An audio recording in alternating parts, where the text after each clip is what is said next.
पहचानो कौन से छोटे इनमें से कौन से बड़े हैं। दोनों सगे भाई हैं, जम्मू कश्मीर से आए हैं। आगे का किस्सा वो बताएंगे। Pakistan border sir.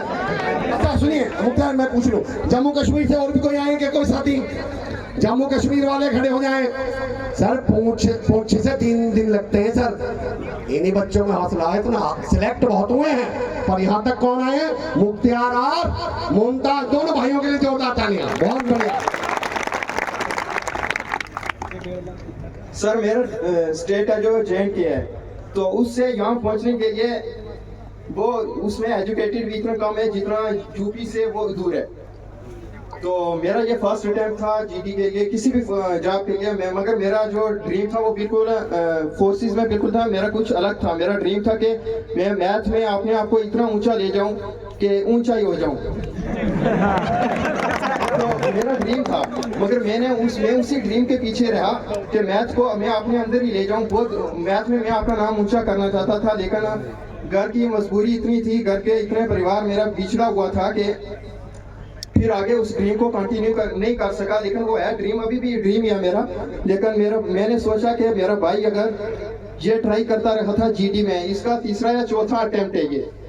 मैंने सोचा कि अगर ये मेरा भाई सिलेक्ट हो जाएगा तो फैमिली की जो बोझ है कंधों पे वो हल्का हो जाएगा, तो मैं अपने ड्रीम को कंटिन्यू कर सकूंगा। लेकिन जब इसने 3 बार अटेम्प्ट दिया तो ये नाकामयाब रहा। तो चौथी बार ये मुझे कहने लगा कि आप ही मेरा साथ दो, ड्रीम आपका ड्रीम ही रहेगा। लेकिन अगर दोनों में से एक भाई भी सिलेक्ट हो गया तो वो फिर आगे हम जो भी करना चाहते हैं, मन की ख्वाहिश है, उसको भी कंटिन्यू रखेंगे। तो फिर मैंने इसकी बात मानी। मैंने ये नहीं कहा कि मेरा ड्रीम अलग है, मैंने कहा मैं भी तेरा साथ दूंगा। तो जब चौथी बार ये हमने दोनों का एक ही साथ, सब कुछ एक ही साथ था, फिजिकल मेडिकल, तो मेरा दिल की ख्वाहिश ये थी कि घर वालों की ये चाहती थी दोनों का तो नामुमकिन है, अगर एक भी हो जाए तो हमारे लिए दोनों के बराबर है। लेकिन ऊपर वाले की चाहत कुछ अलग थी कि दोनों के दोनों सिलेक्ट हो गए। दोनों एक ही स्पोर्ट्स में। तो सर बात बताता हूँ कि हमारा जो परिवार है बहुत गरीब था। तो पेरेंट्स भी मजदूरी करते थे, लेकिन मैंने आज दिन तक मजदूरी नहीं की। लेकिन मजदूरी करना था। लेकिन मेरा भाई कहता रहा कि मैं खुद, छोटा भाई है मेरा ये साथ में, इसने मजदूरी की, दिहाड़ी लगाई, और मुझे भी जहाँ भी फॉर्म के लिए पैसों की जरूरत हुई,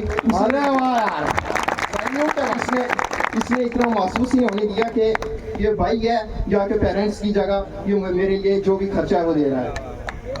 भाई ऐसे भाई के लिए तो सही बताऊं, एक बार खड़े होकर अगर आप लोग ताली बजाओ भाई, ऐसे भाई के लिए सैल्यूट है भाई।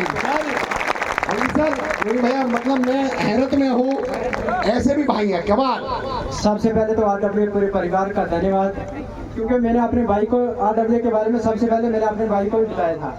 मतलब इनको नहीं पता था कि RW क्या है। सबसे पहले मैंने बताया था कि RW से तुझे तैयारी करनी है, कैसे करनी है, कैसे नहीं करनी है, सब इनको मैंने बताया। इन्होंने खुद ही YouTube में सर्च किया, मैंने ही बताया इनको, उसके बाद इन्होंने देखा है। तो सबसे पहले तो संदीप सर जो बोलते थे बिल्कुल के रिश्तेदार और पड़ोसी, बिल्कुल वो वास्तविकता है। क्योंकि सर जैसे संदीप सर बोलते थे कि रिश्तेदार और पड़ोसी बोलते कि तू कुछ नहीं कर पाएगा, बिल्कुल वैसे हमारे रिश्तेदार और पड़ोसी बोलते थे कि तू कुछ नहीं कर पाएगा। लेकिन अब वो सभी बोल रहे हैं कि हमें भरोसा भी तुझ पे ही था। पहले वो उनके ताने सुनने पड़ते थे, कुछ नहीं कर पाएगा। माता पिता को बोलते थे कि इनको कोई और काम लगाओ, ये नहीं कर पाएंगे। लेकिन अभी बोल रहे हैं कि भरोसा भी इन पे ही था। यही बात है। तो सर जम्मू कश्मीर से, और सर हिंदी जो है वो वहाँ पे बहुत कम बोली जाती है। इससे पहले मैंने एक अटेम्प्ट इंग्लिश में दी थी सर, लैंग्वेज वाली। तो 2 बार सर, पिछली बार सर मैं मेडिकल अनफिट था, फाइनल कट ऑफ से 30 मार्क्स ज़्यादा थे।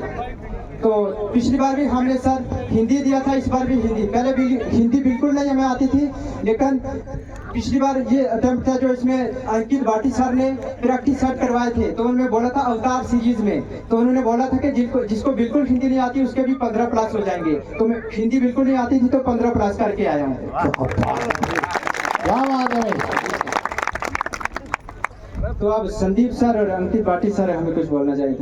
बहुत बढ़िया। और ये कल बच्चे जब ये आए तो मैं यहाँ ग्राउंड के इंस्पेक्शन के लिए आया कि सारी व्यवस्था ठीक है या नहीं, तो ये यहाँ आके बैठे हुए थे और ये परेशान से लग रहे थे। तो जैसे ही मैं पहुँचा तो इन्होंने पहचाना और तुरंत मेरे से मिलने आए।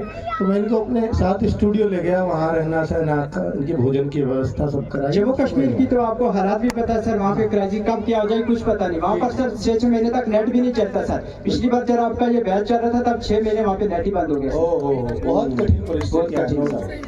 बहुत बहुत मुबारक आपको कि आप ऐसी परिस्थितियों से बहुत बहुत धन्यवाद सर आपका, धन्यवाद।